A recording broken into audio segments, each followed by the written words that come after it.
Hello అండి, నమస్తే, జై మాతారా. సో ఈరోజు ఒక విషయం చెప్పడానికి వచ్చానండి. వశీకరణం. వశీకరణం అనేసరికి అందరికీ ఒక కైండ్ ఆఫ్ అంటే సినిమాల్లో చూపించినట్టు వశీకరణ అనగానే ఆ మనిషి మనల్ని కొంగు పట్టుకొని తిరుగుతారు. యాక్చువల్గా మనం చెప్పినట్టు వింటారు, ఎలా చెప్తారో వింటారంటే ఉన్నాయి, ఆ విద్యలు ఉన్నాయండి. కాకపోతే మనకి ప్రతిదీ మనం ఏం చేసి వదిలేసినా మనం ఇంకొకసారి మర్చిపోతామేమో కానీ మన కర్మ మాత్రం మర్చిపోదండి. కర్మ వెంటాడుతూనే ఉంటుంది. సో ఒక ప్రకృతికి మనం విరుద్ధంగా వెళ్ళిన వాళ్ళు బాగుపడినట్టు చరిత్రలో ఈరోజు వరకు లేదండి. సో వశీకరణాలు ఇవన్నీ అంటే వశీకరణలో చాలా ఉంటాయండి.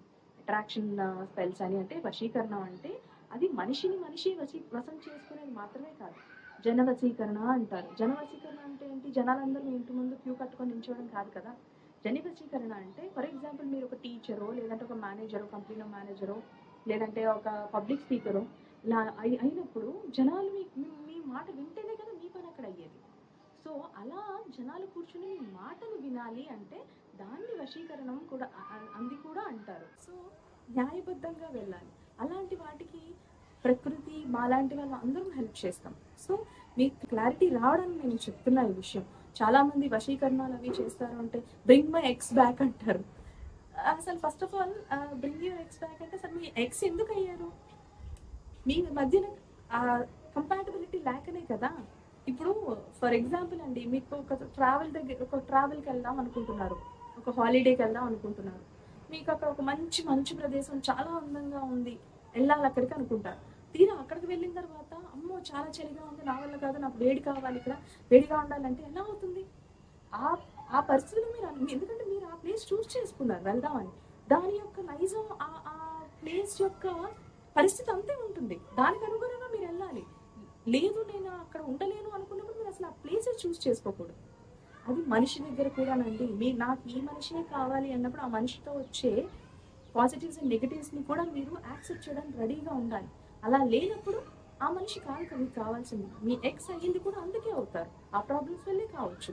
సో మీకేం కావాలనేది మీరు క్లారిటీ పెట్టుకోండి. నాకు ఇలాంటి వ్యక్తి కావాలి అన్నప్పుడు ఆ హ్యాబిట్స్తో లేదా ఆ క్యారెక్టరిస్టిక్స్తో ఉన్న పర్సన్ మీ దగ్గరికి వస్తారు. సో అలాంటి వాటికి మేము హెల్ప్ చేస్తాం. ఇది అండి, అంటే మీకు ఒక అవగాహన రావాలి అని చెప్తున్నాను. అంటే ఇది ఎంతమంది మీకు చెప్తారో నాకు తెలియదు. అండ్ మీరు అడిగిన దానికి మేము చేస్తాం అని చెప్పి డబ్బులు తీసుకొని చేయగలుగుతాం. కానీ ఎండ్ ఆఫ్ ద డే అందరూ డబ్బు కోసం మాత్రమే కాదు కదండి ఇవన్నీ చేసేది. ఎంతో రీసెర్చ్ చేసి ఇందులోని ఎంతో మంది గురువుల్ని కలిసి ఎన్నో పుస్తకాలు చదివి ఎన్నో పుణ్యక్షేత్రాలు తిరిగి నేర్చుకున్న విద్య అండి ఇది. దీనివల్ల మంచి జరగాలి కానీ చెడు జరగకూడదు. ఎట్టి పరిస్థితుల్లో రాంగ్ డైరెక్షన్ ఎవరు చూస్ చేసుకోకూడదు అన్న కన్సర్న్తో నేను చేసిన వీడియో ఇది. ఎందుకంటే చాలా మంది ఇలా అడిగి లేదా చాలా మంది డబ్బులు పోగొట్టుకుంటున్నారు వాళ్ళు వీళ్ళు చేస్తామంటే. నేను పర్సనల్గా చాలా మంది వాళ్ళని చూశానండి. ఇలా చేస్తానన్నారు, నేను డబ్బులు ఇచ్చాను, ఇంత అడిగారు అంత ఇచ్చేసాను, ఏమీ కాలేదని. అయినా అది మీకు రివర్స్ కొడుతుంది. అప్పుడు ఎండ్ ఆఫ్ ది డే జీవితం అలా అవ్వాలి అని కాదు కదా. మనిషి జీవితం ఒకసారి వస్తుంది. ఒకసారి ఆలోచించండి, న్యాయబద్ధంగా వెళ్ళండి, మీకు కావాల్సింది మీ దగ్గరికి వస్తుంది. అది అండి. జై మాతారా. సర్వే జన సుఖినో భవంతు. జై మా కామాఖ్య.